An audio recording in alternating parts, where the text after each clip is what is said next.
I am Simjari. I am here to present my presentation, which is on the topic PAM, PWM, and PPM. So, first of all, I want to go some basic knowledge. Firstly, I want to inform you that what is I am going to tell you in this video. It is about the PAM, PWM, and PPM. So, the topic to be covered in this video is modulation and types of modulation, types of modulation, in which we read about constant wave modulation, which is included by AM, FM, and PM. Then we covered pulse modulation, which has two types: analog, digital. And analog can be divided further into two more types, that is PAM, PTM, and PTM can be further divided into PW and PPM. So here we go. If you listen carefully, then you don't need to prepare for this topic separately for exam. So please go by my side and listen carefully. Here is modulation. Now what is modulation? It is the technique in which the message signal is being superimposed on the carrier wave signal, which is a high frequency signal, which is used to long distance and distortion less transmission.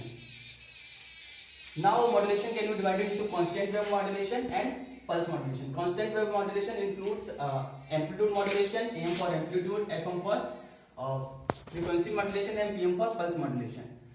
Constant wave modulation includes continuous wave, which is sinusoidal wave, and pulse modulation includes carrier wave in the pulse form. And pulse modulation is further divided into analog. Analog contains PAM, that is pulse amplitude modulation, PTM for pulse time modulation, and PTM can be further divided into PWM, which is pulse width modulation and pulse position modulation. Now we left out digital modulation, which is not in the topic. So here we continue with PAM modulation, pulse amplitude modulation. Now here we study pulse amplitude modulation. It is the modulation in which amplitude of the carrier signal, that is carrier in the pulse form, carrier signal, varied according to the amplitude of the message signal. So here we can see the waveform of the message signal, that is modulated signal, and the carrier signal, which is a high frequency signal in the pulse form, and the PAM waveform, that is the pulse amplitude modulated waveform. So here we can see that here is the amplitude is large, then the amplitude of the pulse carrier signal also becomes maximum, and when the amplitude of the message signal is minimum, here the amplitude of the pulse modulated wave also becomes minimum. So it is clear that the amplitude of the carrier wave changes accordingly amplitude of the modulating signal. So what we can say about the information which is being stored in the carriers carrier signal, which is modulated. So the information in the pulse amplitude modulation is stored in the variation of amplitude, because here the amplitude is varied only. The width of the pulse remains same, the position of the pulse remains same. So the information about the modulating signal, that is the message signal, is being stored in the variation of the amplitude. Now we will study about the pulse width modulation. Then what is pulse width modulation? How we can define this? Pulse width modulation, it is the modulation in which width of the carrier signal varied according to the amplitude of the modulating signal. Here we can also see that it is the message signal and it is the carrier signal. Here the width of the carrier signal varied as per the amplitude of the modulating signal. Where the amplitude is maximum, the width is maximum. Where the amplitude is minimum, the width is minimum. Now what we can say about the information? Here the information about modulating signal is stored only in the variation of the width of the carrier signal, because here is only width of the carrier signal changes, and amplitude and position of the carrier signal remains same. So information can be only stored in the variation of the width of the carrier signal. Now we will study about the PPM, that is the pulse position modulation. It is the modulation technique in which position of the carrier signal changes or varied according to the amplitude of the modulating signal. Here we can see that, and one more thing, it is followed by the PWM, because where the position of the PWM pulse trails at that instant, the position of the pulse carrier wave starts in PPM. Here we can say it is the trailing point of PWM signal, and where the PWM signal trails, the PPM signal starts over there. So here we can see that here also it is terminating and it is starting. It is terminating and the starting of carrier pulse. So it is the pulse position modulation, in which the position of the pulse changes as per the amplitude of the modulating signal. So here the information about modulating signal or message signal is being stored in the form of variation of position of pulses in the carrier signal. Here amplitude and width of the signal in time domain remains same. Only position of the pulse changes. Now we will study comparison between PAM, PWM and PPM.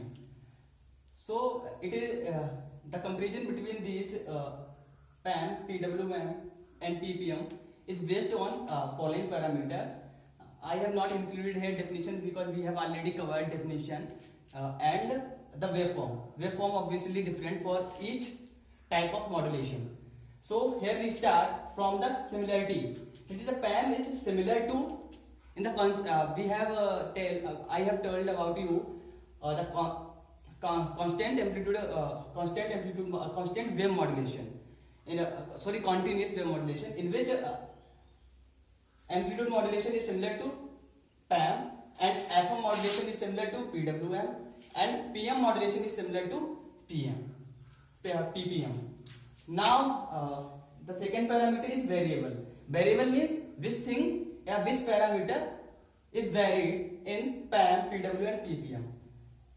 The amplitude of carrier wave or carrier signal or carrier pulse is being changed in pulse amplitude modulation. In PWM, the width of the carrier pulse changes.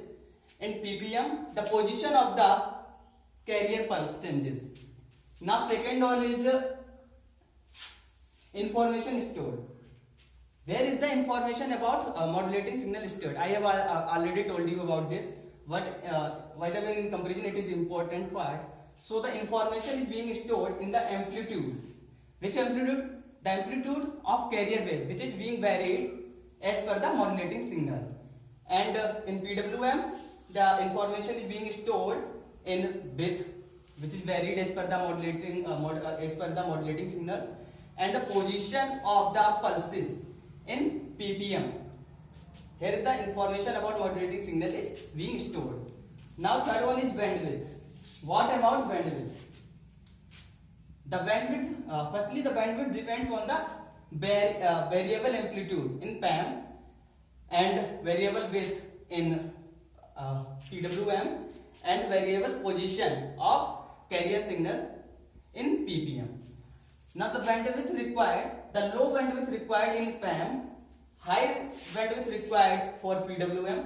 The bandwidth means about the channel, bandwidth of channel. So high bandwidth required in PWM and high bandwidth required for PPM also. Now the fourth one is instantaneous power. The power at a particular instant. So the power at the particular instant varies in pulse amplitude modulation, because why power varies in pulse amplitude modulation? It is hereby power depends on the amplitude. Here is the amplitude of the carrier signal varied according to the modulating signal. So instantaneous power is also varied in PAM. Instantaneous power is also varied in PWM, because the width of the carrier signal is being changed, and the power of the carrier signal, the instantaneous power in PPM case is not changes, because here amplitude of carrier signal it remains constant. Which parameter changes in ppm? It is the position of the pulse, not amplitude, not width. So the power in the ppm case remains constant. It is hereby the basic difference between PAM, PWM and ppm. Now the fifth one is noise interference. Which type of modulation occurs with more noise interference? If the noise interference is maximum in PAM and lesser in PWM and lesser in ppm. Why it is maximum in PAM? Because here the amplitude is varied, which is the main cause to occur more noise. Because in these cases amplitude remains constant, so it contains less noise. And the last one, but not least, is synchronization. What does synchronization mean? Synchronization between the transmitter and receiver.